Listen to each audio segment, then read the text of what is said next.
Hi friends, I'm Teresa Hartlink, creator of With All of My Heart, where we learn about ways that you can begin to create your own life legacy through story, photos, keepsakes, and researching your own family history. This is the fifth in a series of 10 quick start videos where I've been sharing lessons and ideas for mini projects that you can use to jumpstart documenting your own story. I hope that you've been enjoying these mini lessons and that maybe you have even felt inspired to start a project of your own.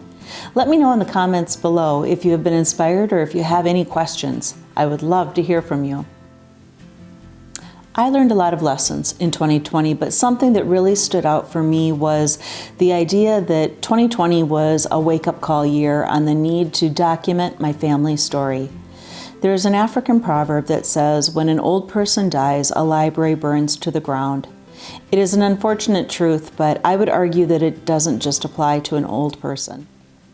The truth of it is that we all hold important stories, and it's up to us to make sure that those stories are documented and preserved for the next generations.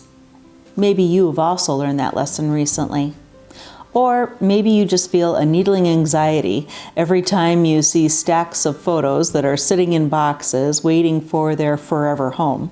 Or worse yet, you haven't printed any photos in years and everything is stored on your phone. Or you know that your parent or your grandparent has some amazing stories about their life and you always intend to ask them, but when you see them on special occasions, the timing just isn't right. Or maybe you're feeling overwhelmed with your own collection of keepsakes or memorabilia and you are faced with adding to your collection as your parents pass things down. You struggle with how to separate sentimentality from what is truly important to preserve. That's the challenge, knowing that it's important to collect our family stories, but struggling with daily pressures and priorities. You just don't have the time. Or at least, that's what we tell ourselves. The good news is that we can start now to gather your story. And more importantly, it doesn't have to be complicated. It doesn't have to be scary. It doesn't have to be overwhelming. I know from experience and from my own work that there are hundreds of small steps that we can take that will put us one step further ahead in our legacy journey. So that's what this series of videos is about.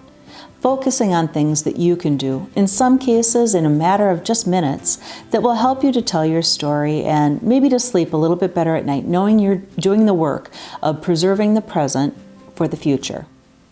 I've also created a free ebook called How to Take Control of Your Family Photos that will help you to take the first steps into managing your print photos as well as the ever-increasing numbers of digital photos. You can find the link in the description for the video. Also, don't forget that I will be offering a 6-week course entitled Creating Your Life Legacy, How to Kickstart Your Life Legacy Project. Registration will begin on February 9th and our course will begin on February 22nd. In this course, you can expect a step-by-step and piece-by-piece approach to completing a family research project. We are going to pick one specific project that's important to you, and then through a series of interactive lessons over the course of 6 weeks, we are going to learn how you can set yourself up for success, how to get started, and how to put it all together. I know your time is valuable, so thank you for spending a few minutes with me. Until next time, wishing you well with all of my heart.